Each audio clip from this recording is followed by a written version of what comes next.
இன்றைக்கி நான் நோன்பு துறக்கிறதுக்காக பெருவள பள்ளிக்கு தான் போயிருந்தேன். ஏன்னா இன்றைக்கி அந்த பள்ளியில் ஒரு ஸ்பெஷல் டே. என்ன அப்படின்னா, இன்றைக்கி அங்கே உள்ள யங்ஸ்டர்ஸ் அதே மாதிரி ஜமாத் பீப்புள்ஸ்லாம் சேர்ந்து ஒரு பெரிய இஃப்தார் பார்ட்டியே ஆர்கனைஸ் பண்ணியிருந்தாங்க.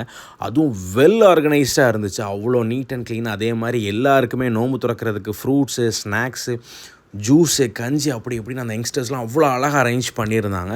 ரொம்ப சூப்பராக இருந்துச்சுன்னு சொல்லலாம். அல்ஹம்துலில்லாஹ். அதே மாதிரி நம்ம நாகர்கோவில் கார்ப்பரேஷனோட மேயர் மகேஷ் அவங்களையுமே இன்வைட் பண்ணியிருந்தாங்க. இந்த இஃப்தாரில் முக்கியமான விஷயம் என்ன அப்படின்னா, முஸ்லீம்ஸ் மட்டும் இல்லாமல் எல்லாரையுமே இன்வைட் பண்ணியிருந்தாங்க. ஹிந்து, கிறிஸ்டியன், முஸ்லீம்ஸ்னு எல்லாருமே ஒன்றா இருந்து நோன்பு துறக்கிறத பார்க்குறதுக்கு அல்ஹம்துலில்லாஹ் அவ்வளோ சூப்பராக இருந்துச்சு. நம்மளுமே நோன்பு திறந்துட்டு போய் தொழுதுட்டு வந்தோம். தொழுதுட்டு வந்ததும் எல்லாருக்குமே ஃபுட்டெல்லாம் சர்வ் பண்ணாங்க. எல்லாரோட ஒன்றா உட்காந்து அந்த ஃபுட்டெல்லாம் சர்வ் பண்ணுறத பார்க்கும்போது அவ்வளோ அழகாக இருந்துச்சு. நாமளுமே நம்ம ஃப்ரெண்ட்ஸோடு உட்காந்து ஃபுட்டெல்லாம் சாப்பிட்டோம். அல்ஹம்துலில்லாஹ் சிக்கன் பிரியாணி வச்சுருந்தாங்க.